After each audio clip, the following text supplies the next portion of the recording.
BRS ప్రభుత్వ హయాంలో దళితులకు అన్ని రకాలుగా చుక్కెదురే అయింది. ప్రత్యేకించి ల్యాండ్ బ్యాంక్ స్కీమ్ కింద ఏర్పాటు చేసిన 3 ఎకరాల భూమి అనే దాన్ని ఆ పథకాన్ని ఎత్తివేసింది. దాని పేరు మీద దళిత బంధు అని ఒక పథకాన్ని తీసుకొచ్చి దళితులందరికీ కూడా ఆర్థిక సహకారం అందించబోతున్నామని చెప్పి దాదాపు ఒక 6,000 యూనిట్ల వరకు ఇచ్చినట్టుంది. నాకు తెలిసి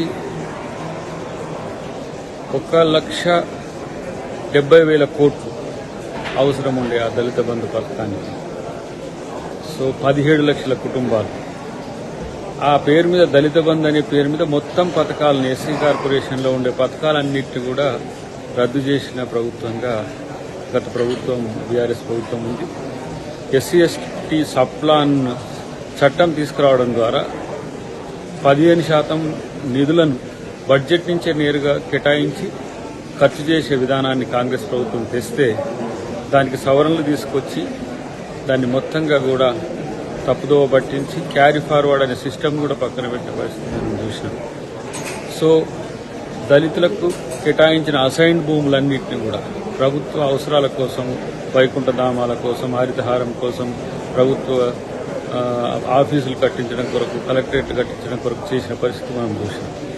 దళితుల బాగు కోసం మరింత నిధులు కేటాయించాల్సిన పరిస్థితి నుంచి దళితులకు కేటాయించిన గతంలో భూములను వాడుకోవడం, భూములు ఇవ్వకపోవడం, దళితులకు కేటాయించిన నిధులను పక్కదారి పట్టించడం, దళిత వర్గాల మధ్యన ఒక వైరాన్ని పెంచి కంప్లీట్గా పథకాలన్నీ ఎస్సీ కార్పొరేషన్లో ఉండే పథకాలకు నిధులు కేటాయించకుండా ఇప్పటికి కూడా ఒక 3-4 సంవత్సరాల నిధులు కూడా రాలేని పరిస్థితి మనం చూస్తున్నాం.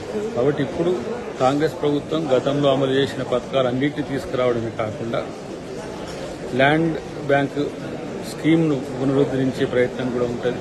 తర్వాత అసైన్డ్ భూములే కాదు, ఏవైతే భూదాన్ భూములు ఉన్నాయో ఆ యజ్ఞ బోర్డును రికవర్ చేయడం ద్వారా మళ్ళీ వాళ్ళకు చెందాల్సిన భూములను వాళ్ళకే చెందించేటట్టుగా చేయడం, పరంబోకులు కానీ, చెరువు శిఖాలు కానీ వెనకటికి దళితులకు ఇచ్చిన వాటిని ధరణిలో పూర్తిగా వాటికి హక్కును కోల్పోయేటట్టుగా చేసిన పరిస్థితుల్లో మళ్ళీ వారికి భూ హక్కులు తీసుకురావడం ఒకటి. ప్రత్యేకించి అంబేద్కర్ అభయహస్తం ఈరోజు పెద్ద ఎత్తున 12 లక్షల రూపాయలు దళిత కుటుంబాలకు చెందే విధంగా కార్యాచరణ తీసుకుంటున్నాం.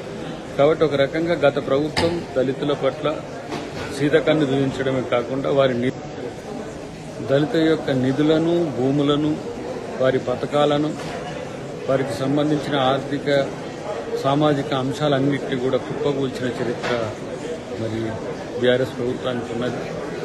వాటిని గాడిలో పెట్టడానికి డెఫినెట్గా వచ్చే బడ్జెట్లో దళితుల అస్తిత్వాన్ని, దళితుల యొక్క ఆర్థిక పురోగతితో పాటు డబుల్ బెడ్రూమ్ ఇండ్లు అని వాళ్ళ ఆశ చూపింది. కానీ ఈరోజు దళితులకు 5 లక్షల రూపాయల భూమి ఉండని లేకున్నా వాళ్లకు ఇవ్వాలనే ఆలోచన కాంగ్రెస్ ప్రభుత్వం చేస్తున్నది. 60% ఇండ్లు ఎస్సీలకు వచ్చేవి, వాటిని మొత్తం తీసి పక్కన పెట్టింది. సో ఇలా ఇండ్లు లేని నిరుపేద కుటుంబాలు ఎన్నో, దళితులే కాకుండా బీసీలు, ఎస్టీలు కూడా ఉన్నారు. వారి ఇల్లు కట్టించే కార్యక్రమం కూడా కాంగ్రెస్ పార్టీ చూస్తారు.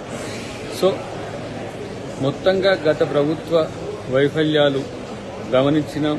రెండవది వాటిని మళ్లీ రిపీట్ కాకుండా చూసుకోవడం, ప్రత్యేకించి తెలంగాణ ప్రాంతంలో ఉన్న దళిత, గిరిజన, ఆదివాసీ కుటుంబాలను ఏ విధంగా ఆదుకోవాలనేదే కాంగ్రెస్ పార్టీ ప్రభుత్వం యొక్క లక్ష్యంగా ఉండబోతుందనే విషయాన్ని మీరందరూ గమనించాల్సిన అవసరం ఉంది.